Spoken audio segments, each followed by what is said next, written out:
ओम शांति। जो कोई भी भाई बहन, माताएं बहनें, किसी भी उम्र के बच्चे यदि इस वीडियो को जाने अनजाने भी सुन लेते हैं, देख लेते हैं, तो कृपया आप इस वीडियो को रोज देखना शुरू करें। ये वीडियो कोई मनुष्यों की वाणी नहीं, बल्कि परमपिता परमात्मा, निराकार शिव परमात्मा, शिव कल्याणकारी, जो विश्व कल्याणकारी हैं, उन परम आत्मा परमात्मा के ये मुरली के महावाक्य हैं। और यह मुरली के महावाक्य कोई एक मनुष्य आत्मा के लिए नहीं है, ये विश्व की सर्व आत्माओं के लिए, मनुष्य आत्माओं के लिए, जीवात्माओं के लिए ये ज्ञान मुरली स्वयं निराकार शिव भगवान ने ब्रह्मा तन का आधार लेकर के यह मुरली चलाते हैं। और जो आप ये ज्ञान मुरली, बीके डेली मुरली जहाँ कहीं भी प्राप्त करते हैं, उससे ज़रूर सुनिए, क्योंकि ये जो महावाक्य हैं एक के हैं और एक के द्वारा हैं, लेकिन स्वयं निराकार परम पिता परमात्मा हम आत्माओं के समान ही है, अशरीरी है, इसलिए उसे शरीर लेकर के ये ज्ञान देना तो पड़ता है। लेकिन फिर वो अलग अलग निमित्त बना करके अपनी सेवा कराते हैं बच्चों से। तो मैं भी एक निमित्त आत्मा बनकर इन कर्मेंद्रियों का सहारा लेकर के मैं ये ज्ञान परमात्मा का ज्ञान मुरली चलाती हूँ। इससे आपका कल्याण है और ये सर्व कल्याणकारी, विश्व कल्याणकारी, विश्व पिता, जगत पिता, सृष्टि रचता बाप के महावाक्य हैं। तो इन्हें जरूर सुने और हर किसी के लिए है, आपके जीवन को परिवर्तन करने के लिए है। आपके जीवन में जो प्रश्न हैं उनके उत्तर इसमें मिलते हैं, आपके दुख के कारण और दुख का निवारण मिलता है। परम पिता परमात्मा हमें जो ज्ञान देते हैं उससे दुर्गति में पड़ी आत्माओं की सदगति, और बाबा ने कहा मुक्ति जीवन मुक्ति दाता बन जीवन मुक्ति देने आए हैं। तो मुक्ति जीवन मुक्ति का रास्ता भी इसी मुरली में है। तो आप सभी ज़रूर सुने, इसे अवॉइड नहीं करें या यूं ही आप ना जाने दें। कुछ एक समय सुनेंगे, 1 से 4 बार 10 बार सुनेंगे तो आपको बहुत मन मोहने वाली ये मुरली आपको सुनाई देने लग जाएगी और इससे आपके जीवन में परिवर्तन आएगा। आपके दुखों को हरने वाला स्वयं दुख हरता, सुख करता और बेहद का जो बाप है, बेहद का वर्षा देने के लिए आपके हर एक मुश्किल का निवारण इस मुरली के महावाक्यों में है। मैं मात्र निमित्त हूँ।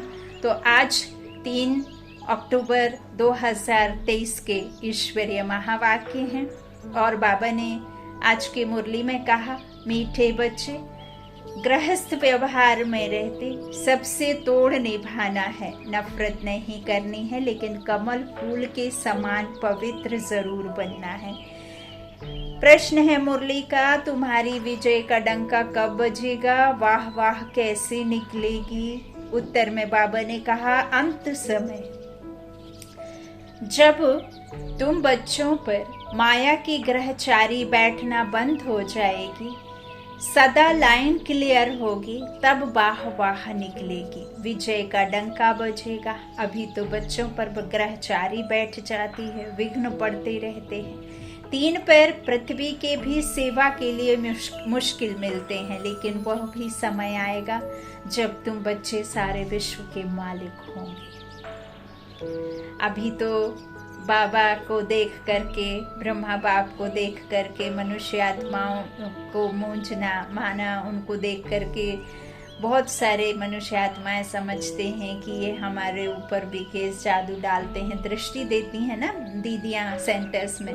तो उस दृष्टि को परमात्मा के जो पवित्र आत्माएं हैं, वो जो शक्तिशाली संकल्पों में टिके हुए रहते हैं, उनके सदा जो संकल्प होते हैं वो गुड एनर्जी अर्थात पॉजिटिव एनर्जी से भरे हुए होते हैं और उनकी जो अंतर मन में होती है वो स्वच्छता होती है, जैसे आप बाहर वाइट वस्त्र देखते हैं, ऐसे ही उनका मन बिल्कुल सफ़ेद वस्त्र की तरह एकदम निर्मल रहता है। सबके प्रति शुभ भावना, शुभ संकल्प, शुभ कामना रहती है।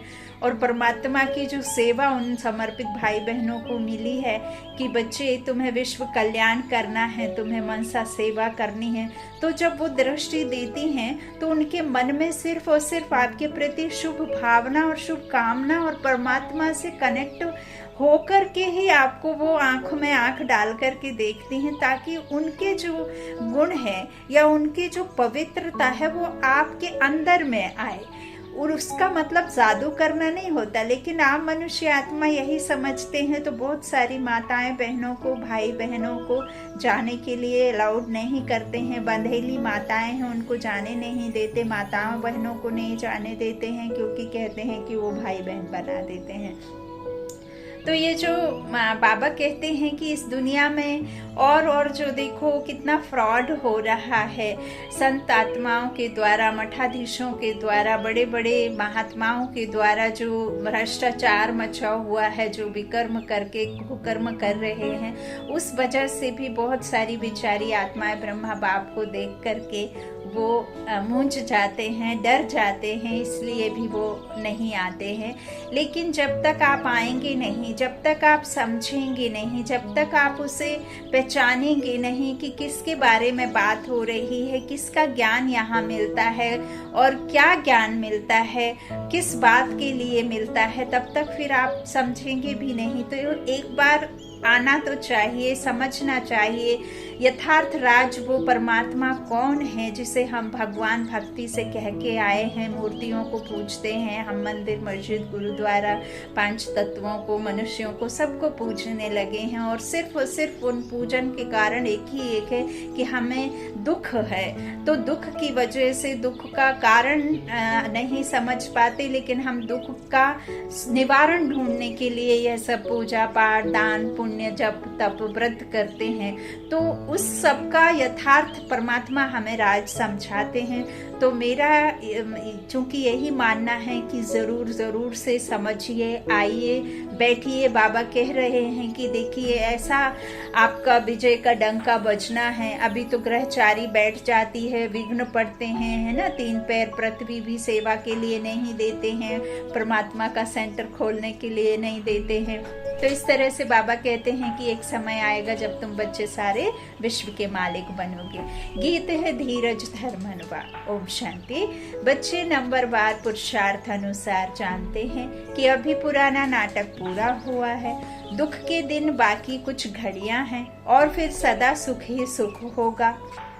जब सुख का पता पड़ता है तो समझा जाता है यह दुख धाम है। वास्ट डिफरेंट है। अभी सुख के लिए तुम पुरुषार्थ कर रहे हो, यदि दुख ना आए तो सुख की कामना किसी को ना हो। यदि सुख ही सुख रहे तो दुख की भासना ही ना रहे, तो फिर ऐसा भी कुछ पूजा पाठ करने की भी आवश्यकता ना पड़े। उस परमात्मा को तो पुकारते ही तब है जब दुख आ जाता है। तो बाबा कहते हैं अभी सुख के लिए तुम पुरुषार्थ कर रहे हो, समझते हो यह दुख का पुराना नाटक पूरा हुआ। सुख के लिए अब बाप दादा की श्रीमत पर चल रहे हैं। कोई को भी समझाना बहुत सहज है। अभी बाबा के पास जाना है, बाबा लेने लिए आया है। गृहस्थ व्यवहार में रहते कमल फूल समान पवित्र हो रहना है। तोड़ जरूर निभाना है। अगर तोड़ नहीं निभाते हो तो जैसे सन्यासियों में सल हो जाते हैं। यहाँ बहुत सारे भाई बहनों का बाबा ने मुरली में उत्तर दिया है, जो गृहस्थ व्यवहार में रहते ज्ञान में चल रहे हैं। तो बाबा कह रहे हैं कि यदि आप घर में रहते हैं, गृहस्थ में रहते हैं और मुझे मानते हैं, और यदि आप घर में रहने वाली आत्माओं को मेरी वजह से दुखी करते हैं या तोड़ नहीं निभाते हैं या चिड़चिड़ करते हैं, किसी तरह का आप कोई भी उनके लिए कार्य करते हैं, तो आपको ऐसा लगता है वजन समझते हैं, है ना। तो आपको वजन इसलिए लगता है क्योंकि आपने खुद को आत्मा निश्चय नहीं कर पाए। और जो भी घर में मनुष्य आत्माएं हैं जो सदस्य हैं परिवार में, यदि कोई किसी तरह का मनसा वाचा कर्मणा आपको दुख देता है, तकलीफ देता है, तो आप उससे माफी नहीं कर पाते हैं, या किसी तरह से आप अपने में सहन नहीं कर पाते हैं तो आप दुखी हो जाते हैं। वो तो कहने वाला कह जाता है, लेकिन आप बहुत दुखी हो जाते हैं। तो बाबा कहते हैं कि इस तरह से फिर आपको तो आत्मा निश्चय नहीं हुआ, ना ही आपने उनको आत्मा समझा, तो आपके जो संकल्प हैं वो कहीं ना कहीं कमजोर हैं, और आपकी जो मनोस्थिति है वो परमात्मा से ना जुड़ने की वजह से ही इतनी वीक, हिम्मतहीन समझते हो ना। तो हिम्मतवान बनने के लिए आपको क्या करना है? तोड़ जरूर निभाना है। बाबा कहते हैं अगर तोड़ नहीं निभाते हो तो जैसे सन्यासी मिसल हो जाते हो, सन्यासियों मिसल हो जाते, वो क्या करते हैं? पवित्र रहने के लिए घर बार छोड़ देते हैं ना। तो बाबा यहाँ क्या कह रहे हैं? आपको घर में रहकर कमल पुष्प समान रहना है। जैसे कमल कीचड़ में रह करके भी मोती के समान कीचड़ पड़ता है और फिसल जाता है, तो ऐसे ही आप अपनी सर्वशक्तिमान बाप के जो बच्चे हैं, तो वो शक्तिशाली संकल्पों से अपने आप को और सामने वाली आत्माओं को बदली कर सकते हैं, यदि आपके संकल्प बहुत बहुत शक्तिशाली और श्रेष्ठ होंगे तभी। तो बाबा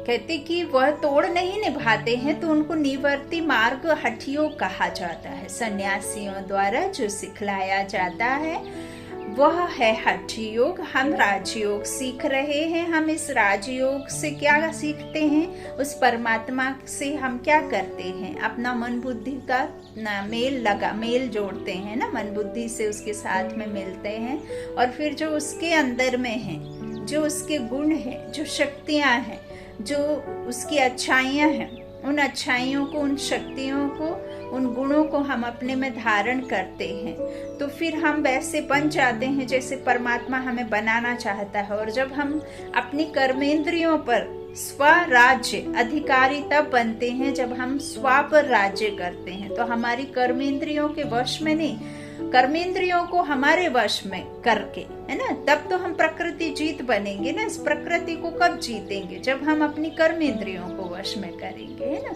तो बाबा ये हमें राजयोग सिखाते हैं ना, बच्चे सीखते हैं। तो जो भगवान सिखलाते हैं, भारत का धर्मशास्त्र है ही गीता। दूसरों का धर्मशास्त्र क्या है? उनसे अपना कोई ताल्लुक नहीं। तुम अभी गृहस्थ व्यवहार में रहते एक बार सन्यास करते हो, फिर 21 जन्म उसके प्रारब्ध पाते हो। देखो, उनका है हद का सन्यास और हठ योग, तुम्हारा है बेहद का सन्यास और राजयोग। वह तो गृहस्थ व्यवहार छोड़ देते हैं। राजयोग का तो कोई गायन है, का तो बहुत गायन है। बाबा कहते राजयोग का, भगवान ने राजयोग सिखलाया तो भगवान जरूर ऊंच को ही कहेंगे। श्री कृष्ण तो भगवान हो न सके, बेहद का बाप है ही वह निराकार। बेहद की बादशाही वही दे सकते हैं। यहाँ गृहस्थ व्यवहार से नफरत नहीं की जाती।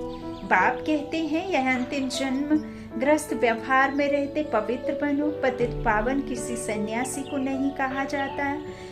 सन्यासी खुद भी गाते हैं पतित पावन, उनको याद करते हैं।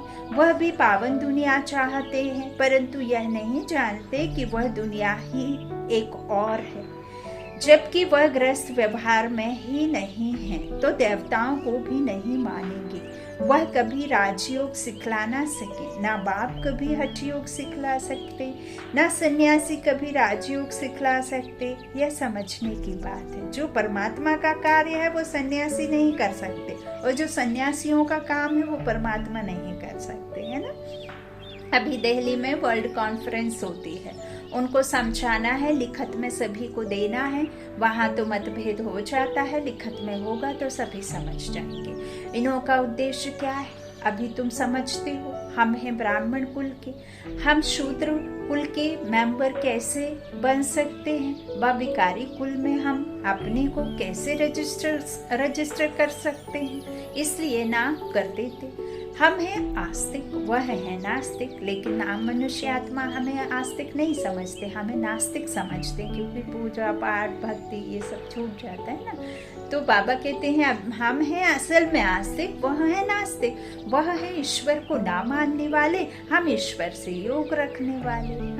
योग अर्थात जोड़, जोड़ आत्मा का, बुद्धि का, है ना। बाबा कहते हैं ना, मन बुद्धि का जोड़ आत्मा से। तो मन मतभेद हो जाता है, बाबा कहते हैं। हाँ, हम हैं ईश्वर से योग रखने वाले, तो मतभेद हो जाता है। समझाया जाता है जो बाप को नहीं जानते वह नास्तिक हैं, तो बाप ही आकर के आस्तिक बनाएंगे।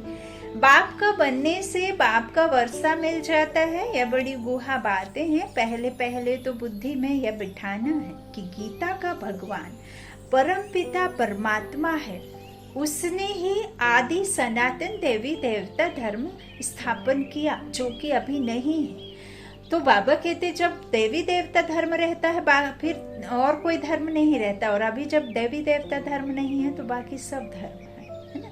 तो भारत का देवी देवता धर्म ही मुख्य है। भारत खंड का कोई तो धर्म चाहिए ना। अपने धर्म को भूल गए हैं, यह भी तुम जानते हो कि ड्रामा अनुसार भारतवासियों को अपना धर्म भूल जाना है।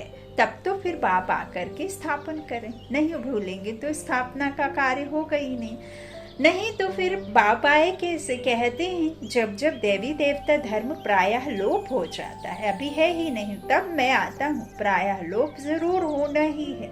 कहते हैं ना, बैल की एक टांग टूट गई है, बाकी 3 टांग पर खड़ा है, तो मुख्य है ही 4 धर्म। अभी देवता धर्म की टांग टूटी पड़ी है, यानी वह धर्म गुम हो गया है। इसलिए बड़ के झाड़ का मिसाल देते हैं कि इसका फाउंडेशन सड़ गया है।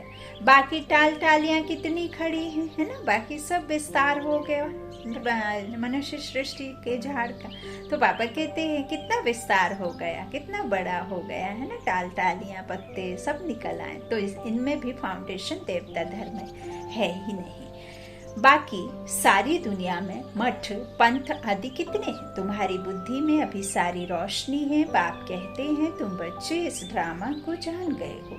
अब यह सारा झाड़ पुराना हो गया है। कलयुग के बाद सतयुग आना है, सतयुग के बाद फिर त्रेता द्वापर कलयुग आना है। तो बाबा कहते हैं चक्र को फिरना है। हाँ, फिरना जरूर है। बुद्धि में यह रखना है अब नाटक पूरा हुआ है, हम जा रहे हैं। चलते फिरते उठते बैठते भी याद रहे, खाते पीते हंसते रोते गाते सब टाइम पे परमात्मा को याद करना है। बाबा कहते हैं अब हमको वापस जाना है। मनमना भव मध्याजी भव का यही अर्थ है। कोई भी बड़ी सभा में भाषण आदि करना है तो यही समझाना है। परम पिता परमात्मा फिर से कहते हैं कि हे बच्चे, देह सहित देह के सब धर्म त्याग, अपने को आत्मा समझ, बाप को याद करो तो पाप खत्म होंगे। मैं तुमको राजयोग सिखलाता हूँ। गृहस्थ व्यवहार में रहते तुम कमल फूल समान बन मुझे याद करो, पवित्र रहो, नॉलेज को धारण करो। अभी सब दुर्गति में है। सतयुग में देवताएं सदगति में थे, फिर बाप ही आकर सदगति करते हैं। सर्वगुण संपन्न 16 कला संपूर्ण, यह है सदगति की लक्षण। यह कौन देते हैं? बाप। उनके फिर लक्षण क्या है? वह ज्ञान का सागर है, आनंद का सागर है, सुख देता है, सुख दाता है। उनकी महिमा बिल्कुल अलग है। ऐसे नहीं कि सब एक ही हैं, एक बाप के बच्चे सभी आत्माएं हैं। ऐसे नहीं कि सब एक ही हैं, एक बाप के बच्चे सभी आत्माएं हैं, प्रजापिता के ही औलाद होते हैं। अब नई रचना रची जाती है। प्रजापिता की औलाद तो सब हैं, परंतु वे लोग इन बातों को जानते नहीं। ब्राह्मण वर्ण है सबसे ऊंच। भारत के ही वर्ण गाए जाते हैं। 84 जन्म लेने में इन वर्णों से पास करना होता है। ब्राह्मण वर्ण है ही संगम युग पर। तुम बच्चे अभी स्वीट साइलेंस में रहते हो। यह साइलेंस सबसे अच्छी है। वास्तव में शांति का हार तो गले में पड़ा हुआ है। आत्मा का जो स्वभाव है वो है ही शांत। तो शांति आपको कहीं जंगल में बाहर नहीं मिलेगी। शांति आपके गले का हार है, आत्मा का संस्कार है। तो बाबा कहते हैं तुम्हारा स्वरूप ही अनादि स्वरूप शांत स्वरूप है। तो वो आपके गले में पड़ी हुई है। चाहते तो सब है शांति घर में जाए, परंतु यह रास्ता कौन बताए। हाँ? अब यहाँ तो सब आए हैं, सब अशांत हैं, तो शांति का सागर ही आए। तो शांति के सागर के सिवाय तो कोई बता ना सके। टाइटल अच्छा दिया हुआ है, शांति का सागर, ज्ञान का सागर। श्री कृष्ण तो स्वर्ग का प्रिंस है, वो तो इस धरा पर आते हैं, उनके तो माता पिता भी होते हैं, जितने जन्म लेते उतने शरीर भी मिलते हैं, तो फिर उसे भगवान कैसे कह सके। वो तो श्री कृष्ण स्वर्ग का प्रिंस है, वह है मनुष्य सृष्टि का बीज रूप। कितना रात दिन का फर्क है। कृष्ण को सृष्टि का बीज कह नहीं सकते, सर्वव्यापी का ज्ञान तो ठहर ना सके। बाप की महिमा अपनी है, वह सदैव पूज्य है, कभी पुजारी नहीं बनता। ऊपर से पहले जो आते हैं वह पूज्य से पुजारी बनते हैं। आत्माएं जन्म मरण में आती हैं, परमात्मा जन्म मरण में नहीं आते हैं। पॉइंट्स तो ढेर समझाई जाती है, एग्जीबिशन में कितने आते हैं, परंतु कोटों में कोई ही निकलते हैं, क्योंकि मंजिल बड़ी भारी है। प्रजा तो ढेर बनती है, हाँ? और बनती रहेगी। माला में आने वाले दाने कोटों में कोई ही निकलते हैं। नारद का मिसाल भी है, उनको कहा तुम अपनी शक्ल देखो, लक्ष्मी को वरने लायक हो। प्रजा तो बहुत बननी है, राजा फिर भी राजा है, एक एक राजा को लाखों प्रजा रहती है। पुरुषार्थ तो उच्च करना चाहिए। राजाओं में भी कोई बड़ा राजा, कोई छोटा राजा है। भारत में कितने राजाएं थे, सतयुग में भी बहुत महाराजाएं होते हैं। हाँ? तो यह सतयुग से लेकर चला आया है ना? बाबा कह रहे हैं 8 डिनाइस्टी होंगी ना, तो 8 बार 8 राजा का राज्य चलेगा, देखो है ना, तो कितनी प्रजा बनेगी। बाबा कहते हैं यह सतयुग से लेकर चला आया है। महाराजाओं को बहुत प्रॉपर्टी होती है, राजाओं को कम। यह है श्री लक्ष्मी नारायण बनने की नॉलेज। उसके लिए ही पुरुषार्थ चलता है। पूछते हैं कभी लक्ष्मी नारायण का पद पाएंगे व राम सीता का, तो कहते हैं हम तो लक्ष्मी नारायण का ही पद पाएंगे। तो बाबा कहते हैं कि स्वराज्य अधिकारी तो बन जाओ, पहले आत्मा को स्व पर विजय प्राप्त तो कर लो, तब तो फिर बरेगी आत्मा कब लक्ष्मी को, जब स्व पर अधिकार हो जाएगा।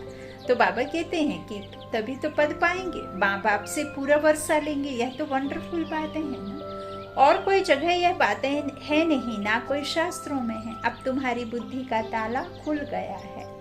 गॉड रेस हमारे अंतर में समाहित हो रही है। तो यह वंडरफुल बात है ना, बुद्धि का ताला खुल गया। बाप समझाते हैं चलते फिरते ऐसे समझो हम एक्टर्स हैं, यहाँ हमको भेजा गया है पार्ट बजाने के लिए। जितने दिन का, जितने समय का इस शरीर में आप आत्मा का पार्ट है, उतने दिन बजाओ, फिर वापस हर हाल में जाना ही है। लेकिन यहाँ पार्ट बजाने की बजाय ऐसा समझने लगे कि ये दुनिया का रचता ही हमें है, हमने ही दुनिया बनाई है। परमात्मा कहते हैं दुनिया वाला मैं हूँ, दुनिया वाले तुम हो।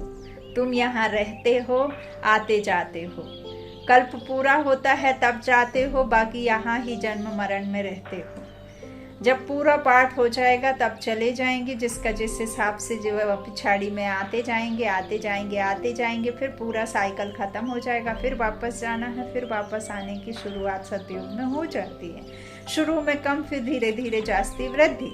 तो बाबा समझाते हैं कि चलते फिरते समझो कि हम एक्टर्स हैं, अब हमको वापस जाना है। यह याद रहे, इनको ही मनमना भव, मध्याजी भव कहा जाता है। बाप घड़ी घड़ी याद दिलाते हैं, मैं तुमको वापस ले जाने आया हूँ। प्यार से चल, साथ में चल, गुस्से में चल, जबरदस्ती चल, सजा खाकर चल, या बिना सजा के योग में रह के अपनी सजाओं को कम करके या खत्म करके चल। कैसे चलना है तुम्हारी मर्जी, चलना तो जरूर है, जाओ तो भी नहीं और जो नहीं भी करोगे तो भी, है ना। तो बाबा कहते यह है रूहानी यात्रा। यह यात्रा बाप के सिवाय कोई करा ना सके। भारत की महिमा भी बहुत करनी है, यह भारत होलीएस्ट लैंड है। सबका दुख हरता और सुख करता, सबका सदगति दाता, एक ही बाप है। भारत उनका बर्थ प्लेस है, वह बाप सबका लिबरेटर है। उनका यहाँ भारत में बड़े से बड़ा तीर्थ स्थान है आबू में, है ना।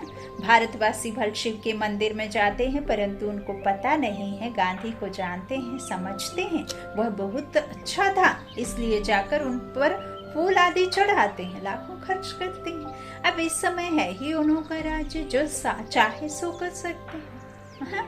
तो यह तो बाप बैठ गुप्त धर्म की स्थापना करते हैं। यह राज्य ही अलग है।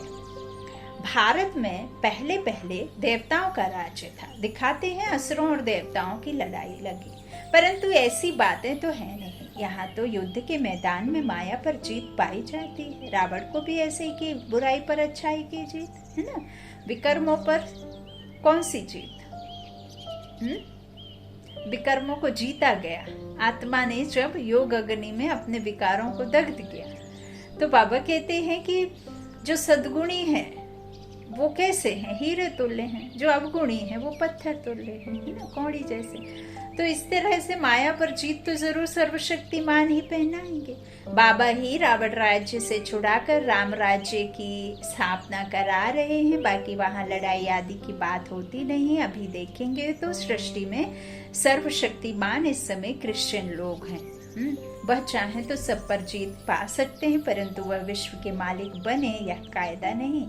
इस राज को तुम ही जानते हो। इस समय सर्वशक्तिवान राजधानी क्रिश्चियन की है, नहीं तो उन्हों की संख्या कम होनी चाहिए, क्योंकि लास्ट में आए हैं। परंतु 3 धर्मों में यह धर्म सबसे तीखा है। देखो बाबा ने क्लियर कर दिया, सबको हाथ कर बैठे हैं।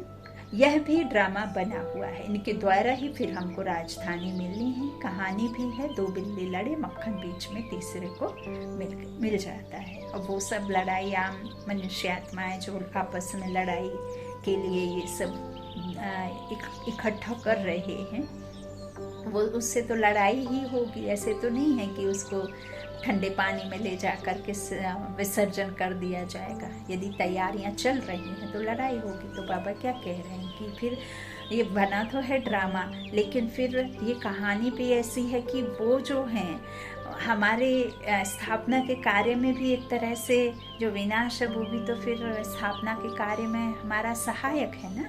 तो बाबा कहते हैं कि 2 बिल्ली लड़े, मक्खन बीच में तीसरे को मिल जाता है। तो वह आपस में लड़ते हैं, मक्खन बीच में भारतवासियों को ही मिलना है। कहानी तो पाए पैसे की है, अर्थ कितना बड़ा है। मनुष्य कितने बेसमझ हैं, एक्टर होते हुए भी ड्रामा को नहीं जानते, बेसमझ हो पड़े हैं, समझते भी गरीब हैं। साहूकार लोग कुछ भी नहीं समझते। गरीब निवास पतित पावन बाप गाया हुआ है, बाबा आया ही है गरीब निवास बनकर। तो अब प्रैक्टिकल में पाठ बजा रहे हैं, बड़ी बड़ी सभाओं में तुमको समझाना है। विवेक कहता है कि धीरे धीरे वाह वाह निकलेगी, लास्ट मोमेंट में डंका बजेगा, बजना है। अभी तो बच्चों पर ग्रहचारी बैठती है, स्थिति परिस्थितियां आती हैं, ऊपर नीचे हो जाते हैं, कभी निश्चय हो जाते हैं, निश्चिंत हो जाते हैं निश्चय करके, और फिर कभी उस जब क्या करते हैं, बाबा ने कहा है ना, निश्चय बुद्धि विजयंती, और विनाश बुद्धि कौन से? जो जिनको निश्चय नहीं है ना। तो बाबा पर निश्चय करना मतलब विजय पक्की है। और जिस समय आपने उनके ऊपर में कोई प्रश्न किया, उस दिन आपकी विजय अनिश्चित हो जाती है। तो बाबा कहते हैं ग्रहचारी बैठती है, लाइन क्लियर नहीं, विघ्न पड़ते रहते हैं, यह भी ड्रामानुसार पड़ते रहेंगे। जितना पुरुषार्थ करेंगे उतना ऊंच पद पाएंगे। पांडवों को 3 पैर पृथ्वी के नहीं मिलते थे, अभी का यह गायन है, परंतु यह किसको पता नहीं है कि वही फिर प्रैक्टिकल में विश्व के मालिक बने। तुम बच्चे अब जानते हो, इसमें अफसोस नहीं किया जाता। कल्प पहले भी ऐसे हुआ था, जो हो रहा है, जो हुआ, जो होने वाला है, सब पास्ट है। ड्रामा के पट्टे पर खड़ा रहना चाहिए, हिलना नहीं चाहिए। अब नाटक पूरा होता है, चलते हैं, सुखधाम बढ़ाई है। ऐसी पढ़नी जो उच्च पद वाले में। अच्छा मीठे मीठे सिक्के लधे बच्चों प्रति माता पिता बाप दादा का याद प्यार और गुड मॉर्निंग। रूहानी बाप की रूहानी बच्चों को नमस्ते। हम रूहानी बच्चों की रूहानी माता पिता बाप दादा को याद प्यार और गुड मॉर्निंग। धारणा के लिए मुख्य सार। पहला बाबा ने कहा चलते फिरते अपने को एक्टर समझना है, ड्रामा के पट्टे पर अचल रहना है। बुद्धि में रहे कि अभी हम वापस घर जाते हैं, हम यात्रा पर हैं।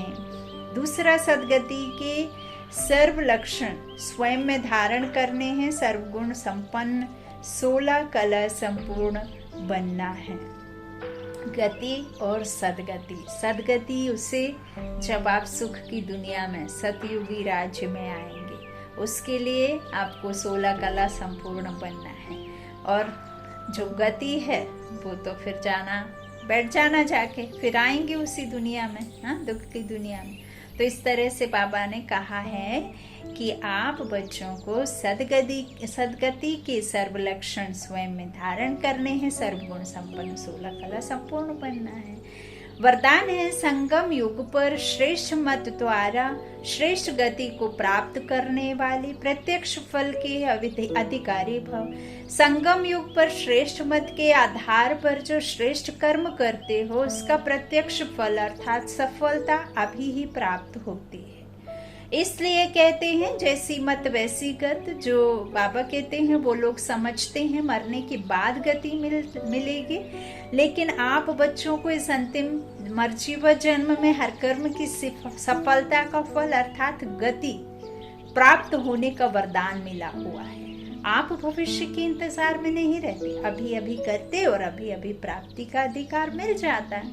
इसको ही कहते हैं रचयिता का रचना से सच्चा प्यार। रचयिता का रचना से सच्चा प्यार। स्लोगन दृढ़ संकल्प से हर कदम में बाप को फॉलो करने वाले ही संपन्न बनते हैं। दृढ़ निश्चय से हर कदम में बाप को फॉलो करने वाले ही संपन्न बनते हैं। अच्छा, ओम शांति। शुक्रिया बाप दादा, शुक्रिया आप सभी भाई बहनों के स्नेह का प्यार का। शांति, गुड नाइट।